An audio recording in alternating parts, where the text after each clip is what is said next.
नमस्कार। 10th class का outcomes of democracy हम लोगों ने शुरू किया हुआ है। इससे पहले हम डेमोक्रेसी की डेफिनेशन क्या होती है वो डिस्कस कर चुके हैं। मेरिट्स और डिमेरिट्स क्या होती हैं वो हमने बात की। फिर हमने बात की कि किस तरह से हम कह सकते हैं कि democracy is an accountable, responsible, legitimate government. उसके बाद हम कुछ और बेसिस पर डेमोक्रेसी की जो एक्सपेक्टेड आउटकम्स हैं उनके बारे में बात करेंगे और जो एक्चुअल में आउटकम्स हैं उनके बारे में बात करेंगे। यहां पर हम दो पॉइंट्स में बात करने जा रहे हैं। एक तो इकोनॉमिक ग्रोथ और डेवलपमेंट। देखिए, डेमोक्रेसी से यह एक्सपेक्टेशन किया जाता है कि वो इकोनॉमिक ग्रोथ और डेवलपमेंट के लिए कंडीशंस को क्रिएट करेंगी और सभी सिटीजन्स इकोनॉमिक ग्रोथ को प्राप्त होंगे और उनकी इकोनॉमिक डेवलपमेंट होगी। लेकिन क्या ऐसा हो पा रहा है? या डेमोक्रेसी का जब हम कंपैरिजन करते हैं नॉन डेमोक्रेटिक कंट्रीज के साथ तो हम क्या पाते हैं कि इकोनॉमिक डेवलपमेंट की जहां तक बात है या इकोनॉमिक ग्रोथ की जहां तक बात है तो उस स्थिति में डेमोक्रेटिक कंट्री ज्यादा इकोनॉमिक ग्रोथ और डेवलपमेंट को प्राप्त होती है या फिर नॉन डेमोक्रेटिक कंट्री। देखिए, यहां पर हमारे पास डाटा है 1950 से लेकर के अब तक का, यानी कि 70 ईयर्स का डाटा हम लोगों ने लिया और हम लोगों ने एक बड़ी ही आश्चर्यचकित बात हमारे सामने आई। हमने कंपैरिजन किया डेमोक्रेटिक कंट्रीज का और नॉन डेमोक्रेटिक कंट्रीज में स्पेसिफिकली डिक्टेटरशिप का। तो हम क्या देखते हैं कि जो इकोनॉमिक ग्रोथ है और डेवलपमेंट जो है वो डिक्टेटरशिप में डेमोक्रेसी के कंपैरिजन में स्लाइटली हायर साइड में है। यहां पर मैंने मेंशन किया, see dictatorship have slightly higher rate of economic growth. आपकी बुक में एक टेबल दी हुई है, वहां पर कुछ देशों का कंपैरिजन किया हुआ है जो डेमोक्रेटिक कंट्री हैं और दूसरा जो जहां पर डिक्टेटरशिप है। तो वहां पर उन सब का ऑब्जर्वेशन करने के बाद यह फैक्ट हमारे सामने आया कि जो डेमोक्रेटिक कंट्रीज हैं उनकी इकोनॉमिक डेवलपमेंट कंपैरेटिवली लो है। इसके पीछे बहुत सारे कारण हो सकते हैं। क्या हो सकता है कि डिक्टेटरशिप में व्यक्ति बिना किसी से सलाह लिए हुए, मंत्रणा किए हुए, डिस्कस किए हुए अपने स्टेप्स को तुरंत इंप्लीमेंट कर सकता है, अपने डिसीजन को इंप्लीमेंट कर सकता है। लेकिन डेमोक्रेसी में नेगोशिएशन होता है, डेलिब्रेशन होता है, किसी डिसीजन तक पहुंचने के लिए बहुत सारा समय लगता है जिससे डिले होता है। हालांकि और बहुत सारे ऐसे पॉइंट हैं जहां पर हम कह सकते हैं कि democracy is the one of the best form of government.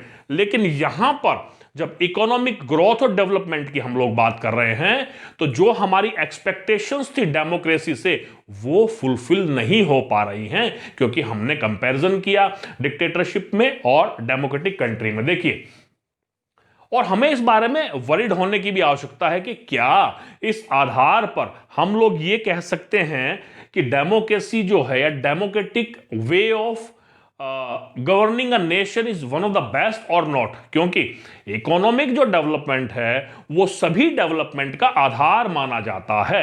देखिए, हालांकि जो इकोनॉमिक डेवलपमेंट होती है उस डेवलपमेंट के पीछे बहुत सारे बेसिस होते हैं, जैसे कि उस देश की जो पॉपुलेशन कितनी है। वाइड पॉपुलेशन होगी, उसके कंपैरिजन में रिसोर्सेज अगर कम होंगे तो डेवलपमेंट कम होगी। वहां का जो ज्योग्राफिकल एरिया है वहां पर जो इकोनॉमिक रिसोर्सेज हैं वो कैसे हैं, कितने रिवर्स हैं, किस तरह के मिनरल्स पाए जाते हैं, इन चीजों पर डिपेंड करता है। उसके अलावा जो गवर्नमेंट की पॉलिसीज होती हैं वो किन चीज को प्रायोरिटी दे रही हैं इकोनॉमिक डेवलपमेंट के लिए, दूसरे देशों के साथ बेटर रिलेशन डेवलप करने में, इंपोर्ट एंड एक्सपोर्ट को बढ़ावा देने में, इंडस्ट्रीज को डेवलप करने में। तो कहने का यह अभिप्राय है जो इकोनॉमिक डेवलपमेंट है वो बहुत सारी चीजों पर डिपेंड करता है। यहां पर मैंने दिया हुआ है कि economic development depends on many factors, population size of a particular country, global situation कि हमारी जो कंट्री है, किसी एक पर्टिकुलर कंट्री की मैं बात कर रहा हूं, उसकी ग्लोबल सिचुएशन क्या है। यानी कि फॉर एग्जांपल जो इंडिया है वो इंडियन ओशन के ऊपर है। जो इंडियन ओशन जो है वाटरवे प्रोवाइड करता है और एक स्ट्रेटेजिक पॉइंट है जहां से सारे के सारे इंटरनेशनल ट्रेड हम लोग ले सकते हैं, इंटरनेशनल ट्रेड हम डेवलप कर सकते हैं रिलेशन दूसरी कंट्रीज के साथ। ज्योग्राफिकल प्रायोरिटीज मैंने आपको बताया, ज्योग्राफी की कंडीशन और इकोनॉमिक प्रायोरिटीज कंट्री की। तो ये बहुत सारे फैक्टर्स हैं जिन पर इकोनॉमिक डेवलपमेंट डिपेंड करती है। यहां नटशेल में हम कह सकते हैं कि जो डेमोक्रेसी है वो इकोनॉमिक ग्रोथ और डेवलपमेंट के पॉइंट ऑफ व्यू से कंपैरेटिवली लोअर साइड पर है। दूसरी तरफ जो डिक्टेटरशिप है वहां पर इकोनॉमिक ग्रोथ और डेवलपमेंट कुछ लेवल पर हाई मिलती है। तो इस तरह से कह सकते हैं कि इस पॉइंट पर डेमोक्रेसी थोड़ा सा पीछे रह जाती है। यहां पर अगर हम आउटकम की बात करें डेवलपमेंट की तो वहां थोड़ा कम रह जाता है। देखिए ये बताया हुआ है, it compare between dictatorship and democracy, democracy is far away, है ना। तो यहां पर क्वेश्चन उठ जाता है कि यार जब इकोनॉमिक डेवलपमेंट नहीं हो रही है तो क्या जो डेमोक्रेटिक फॉर्म ऑफ गवर्नमेंट है क्या वो एक बेटर फॉर्म ऑफ गवर्नमेंट है। दूसरी तरफ देखते हैं, इसी का दूसरा पॉइंट है, ये ए पॉइंट था। इस लेक्चर में हम लोग दो पॉइंट डिस्कस करेंगे। अभी हमने डिस्कस किया इकोनॉमिक ग्रोथ एंड डेवलपमेंट और कंपैरिजन किया डिक्टेटरशिप में और डेमोक्रेटिक फॉर्म ऑफ गवर्नमेंट में। तो reduction of inequality and poverty, यहां पर हम इकोनॉमिक इनइक्वालिटी की बात करेंगे। यहां पर हम सोशल इनइक्वालिटी की बात नहीं कर रहे हैं कि जो इनइक्वालिटी है और पॉवर्टी है उसको रिड्यूस करने में डेमोक्रेसी का कितना बड़ा रोल है, या इस आउटकम को लेकर के डेमोक्रेसी किस तरह से रिएक्ट करती है। क्या लोगों की क्या एक्सपेक्टेशन होती है डेमोक्रेसी से। एक्सपेक्टेशन होती है कि जो डेमोक्रेटिक फॉर्म ऑफ गवर्नमेंट है वो सभी इकोनॉमिक रिसोर्सेज को इक्वल डिस्ट्रीब्यूट करेंगे, जो रिच और पुअर के बीच में गैप होता है वो कम होगा। लेकिन हो क्या रहा है, अगर पूरे बड़े मायने पर देखें दोनों तरफ से, हम डेमोक्रेटिक कंट्री को भी देखें नॉन डेमोक्रेटिक कंट्री को भी देखें, तो क्या हो रहा है, जो रिच और पुअर का गैप है वो इंक्रीज होता जा रहा है। तो यहां पर भी जो डेमोक्रेसी है इस आउटकम पर भी कह सकते हैं वीक साबित होती है। कंपैरिजन के लिए हमने दो एग्जांपल भी लिए हैं कि अगर हम इंडिया की बात करें, India is the largest democracy, फिर भी 30 crore people they are living below poverty line. उनकी जो बेसिक नेसेसिटी है, या यूं कहें कि 2 समय का खाना भी उन्हें भरपूर तरीके से नहीं मिल पाता है। इसी तरह से बांग्लादेश में भी, बांग्लादेश एक डेमोक्रेटिक कंट्री, हालांकि वहां उठापटक होती रहती है, मिलिट्री रूल हो जाता है, but still it is a democratic country. वहां पर जो है 50% जो पॉपुलेशन है वो पुअर है। तो देखिए अल्ट्रा रिच लोगों की इनकम बढ़ती जा रही है, चाहे वो डेमोक्रेटिक कंट्री हो या नॉन डेमोक्रेटिक कंट्री हो। जो पुअर पीपल है वो अपनी बेसिक रिक्वायरमेंट को पूरा नहीं कर पा रहे हैं। तो यहां पर भी जब आउटकम ऑफ डेमोक्रेसी की बात करते हैं, इनइक्वालिटी ऑफ पॉवर्टी को रिड्यूस करने में, तो वहां पर भी वीकेन है डेमोक्रेसी। लेकिन एक स्ट्रॉन्ग पॉइंट है, क्योंकि डेमोक्रेसी का मतलब होता है पॉलिटिकल इक्वालिटी। हम लोग वोट कास्ट करते हैं, अपने रिप्रेजेंटेटिव को चुनते हैं, और जब रिप्रेजेंटेटिव को चुना जाता है उस समय यह ध्यान रखा जाता है कि जो रिप्रेजेंटेटिव है या जो उसकी पार्टी है वो पॉवर्टी के लिए क्या विचार रखती है, क्या थॉट रखती है। क्योंकि कई बार तो स्लोगन भी आ जाता है, गरीबी हटाओ, है ना। हालांकि ये सेपरेट इशू है कि गरीबी हटाओ का नारा नारा ही रह जाता है, और आज तक भी गरीबी से हम उतने बड़े लेवल पर नहीं लड़ पाए हैं। देखिए, तो एक ये बात की कि मोर देन डेवलपमेंट, और बहुत सारी बातें भी हैं जो डेमोक्रेसी टारगेट करता है।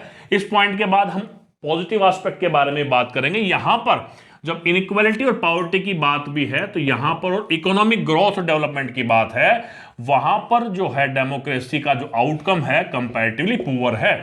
एक प्लस पॉइंट यहां पर क्या है कि डेमोक्रेसी कम से कम बात तो करती है, प्रोग्राम चलाती है। जैसे हमारे यहां बहुत सारे प्रोग्राम इनिशिएट किए गए हैं, एमजी नरेगा उसमें से एक है, ठीक है, Mahatma Gandhi national rural employment guarantee act.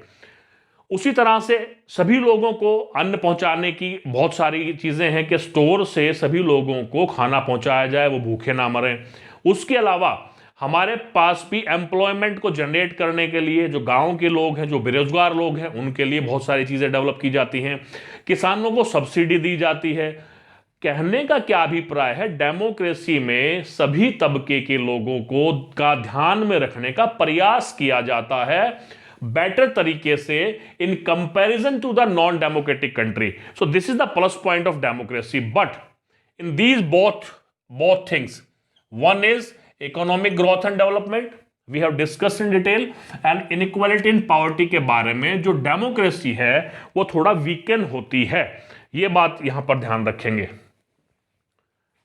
Nutshell में अब इसको कंक्लूड करते हैं। कंक्लूड करने के लिए हमारे चैप्टर का नाम है आउटकम्स ऑफ डेमोक्रेसी।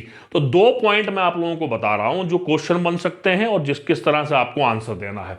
इकोनॉमिक और ग्रोथ एंड डेवलपमेंट में आप करेंगे कि जो non democratic form of government है, खास करके डिक्टेटरशिप, वहां की जो आउटकम है इकोनॉमिक ग्रोथ की वो डेमोक्रेटिक कंट्री के कंपैरिजन में स्लाइटली हाई है। टेबल भी आप लोग देखेंगे। दूसरा, और इसका फैक्ट भी देंगे कि हमने जो है 70 ईयर से ऑब्जर्व किया, हमारे पास एविडेंस है, हमने सभी चीज़ों को ऑब्जर्व किया है, सभी कंट्रीज की इकोनॉमिक कंडीशंस को चेक किया है और हम इस निष्कर्ष पर निकलते हैं। दूसरी बात है इनइक्वालिटी एंड पावर्टी। इनइक्वालिटी और पावर्टी से फाइट करने में दोनों ही प्रकार की गवर्नमेंट अभी तक उतनी सफल नहीं हो पाई हैं। एग्जाम्पल हम लोगों ने यहां पर दे दिया है, लेकिन जो डेमोक्रेसी है वो बेटर प्रयास कर रही है और ऐसा माना जाता है in coming days democracy will be able to combat with the problem of poverty. तो ये 2 पॉइंट हैं। इसके बाद हम पॉजिटिव एस्पेक्ट की बात करेंगे। देखिए, मैंने यहां पर रिडक्शन ऑफ इनइक्वालिटी की बात की है और यहां पर इकोनॉमिक इक्वालिटी की बात की है। इस लेक्चर के बाद हम सोशल इक्वालिटी की बात करेंगे कि किस तरह से डील करती है गवर्नमेंट, डेमोक्रेटिक गवर्नमेंट। तो ये आपका हो गया। देखिए, अभी तक हमने क्या डिस्कस किया है। पहले हमने डिस्कस किया मेरिट्स ऑफ डेमोक्रेसी, यानी कि किन आधार पर हम कह सकते हैं कि democratic form of government is better form of government. दूसरा पॉइंट हमने डिस्कस किया कि democracy is the accountable government, legitimate government and responsive government. यही क्वेश्चन मानेंगे। फिर हमने थर्ड पॉइंट डिस्कस किया इकोनॉमिक ग्रोथ और डेवलपमेंट में क्या आउटकम है डेमोक्रेसी की in comparison to other, and fourth किया है reduction of poverty and inequality में क्या आउटकम रहती है डेमोक्रेसी की। फर्दर हम लोग आगे बात करेंगे कि इनके अलावा ये तो थोड़ा बहुत नेगेटिव एस्पेक्ट हो गया डेमोक्रेसी का, कंपैरिजन करते हैं तो आगे बहुत सारे ऐसे पॉइंट हैं जिनकी वजह से आज पूरे विश्व के 50% से ज्यादा देश डेमोक्रेटिक हो चुके हैं और जो डेमोक्रेटिक नहीं हैं वो पूरा प्रयास कर रहे हैं कि किसी भी तरह से non democratic form of government से डेमोक्रेटिक फॉर्म ऑफ गवर्नमेंट का एस्टेब्लिशमेंट हो जाए। वो ऐसा क्यों सोचते हैं, उनका ऐसा क्यों मानना है, हम आने वाले पार्ट में ये डिस्कस करेंगे कि किन आधार पर हम पूरे तरीके से कह सकते हैं कि democratic government, democratic form of government is one of the best form of government in the world.